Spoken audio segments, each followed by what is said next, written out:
Here are the horoscopes for the week of the 24th to the 30th of July 2017. We begin quite a feisty week with the Sun going into Leo, and shortly afterwards the new moon at 0 degrees Leo. This is the first of two moons in Leo. The second one will be coming in on the 21st of August, which is an eclipse in the USA. The reason that we have two new moons in a sign once a year is that the business calendar isn't aligned to the zodiac calendar. So we should be starting a new month every time we have a new moon, but because we don't, because those dates are misaligned, this is the month where the 0 degree moon comes in right at the beginning, and then towards the end there's a moon at the end of the sign of Leo as well. So once we enter back into working with the solar lunar calendar of the zodiac, we're actually realigned to the natural spiral time. But at the moment, the way that we look at it from the perspective of the business calendar is that we are not working with the zodiac signs, and therefore there can be these little intricacies. So it's a very hot moon. We have the Sun, Moon and Mars all together, the beginning degrees of Leo. So we should feel the temperature rise. The themes of the month will be courage and freedom, to radiate and reverberate our truth out into the world from a place of inner knowing, and to stand strong and tall. So this is a call for us to raise to our highest frequency, to let go of the lower personality that's holding us back, to free our minds, to free our emotions, and to elevate into our greatness. That's what Leo does. It's about radiating. It's about opening the chest and opening the heart and solar plexus and standing strong and being integral to your true self. I feel that with Mars in the mix, we take that radiance and we actually direct it, pinpoint direction. So it's where we take our soul fire and direct it, is written at this new moon. A couple of aspects coming in on Monday. We have Mercury trine Uranus and Venus opposition Saturn. So I feel that there'll be even more revelations coming from the background of inequality in our system and the attitudes that go with that, that have kept that in place, that are coming to the surface, that will be revealed so that we can fix them. But you can't fix a criminal or rotten system. You have to actually start again completely.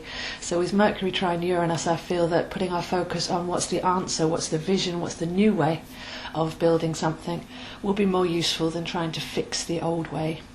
So Venus bringing secrets of worth from the background, Saturn retrograde going back into and taking a look at what's been going on behind the scenes, and then Mercury and Uranus saying, okay, well, we see that that's gone on, but now how can we actually step forwards in a more empowered way? So keep your eyes on your vision for the future there on Monday as things come up, but it's not to fix, it's to actually come up with an alternative solution.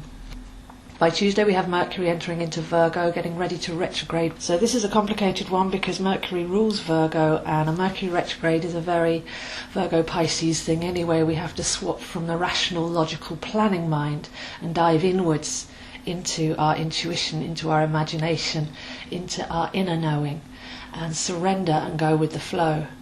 So it's said to be annoying, but that's for people that won't surrender, the ones that have to keep thinking and keep planning and keep producing and stick to their plan, control the outward effect of their lives. But if you're prepared to let go, if you're prepared to surrender, to flow, then you might see that bigger and better will come out naturally, effortlessly, and maybe the plan was too small to begin with anyway. So we're entering into the first phase of the Mercury retrograde in Virgo. Anything that comes up to awareness needs to be noted, because when we go into the retrograde phase later on, then we get to make those adjustments on the inside. But for now, just look at where you're trying to control and plan versus where you could actually be surrendering into your deeper self and creating from that imagination and intuition and intelligent space. During a Mercury retrograde, it's good to challenge certain base beliefs of our mind. So with Mercury in Virgo, then it's good to take a look at control, like I say, but also this one might be about money. Do you have a perception of lack? Do you have a perception of having to work hard? Do you have a perception that there's not plenty flowing to you naturally, and that it's by your thoughts and actions that you have to go out and get? Because that's something that's really worth pondering on Wednesday. Are you in the flow, or are you being busy and productive from a place that you have to because that's what you need to survive? We're all on different levels of that scale, but it's just worth taking a look at where your current mind is. Mercury retrograde in Virgo will actually be good for health if we can go in and make those small adjustments. It's the mind-body connection, so what are you thinking when you're eating, rather than just focusing on the physical, what are you eating? And your own attitude to your body, your own mental narrative towards your body and your health and the way that you process, where your energy goes, and maybe even tiredness. Lots of people report being exhausted. So have a look at that. Where are you putting your energy? Are you wasting it? Are you being busy? Are you running around when you could slow down a little bit and be more mindful? But apart from the Leo new moon, the big day of the week is Thursday. We have Sun meeting with Mars. So two very fiery aspects here. Major activation is possible, and definitely with the energy body. So if you have pondered on Wednesday whether you're running around, whether you're wasting your energy, then Thursday is the time to regroup and to go inwards. Have a look at that soul energy, have a look at that perpetual fountain of light that's going on inside of your body, and to slow down and then decide where, with precision, you want to direct that with your passion and dynamism. So here I feel there may be some issues come up to do with responsibility and obligation and workload.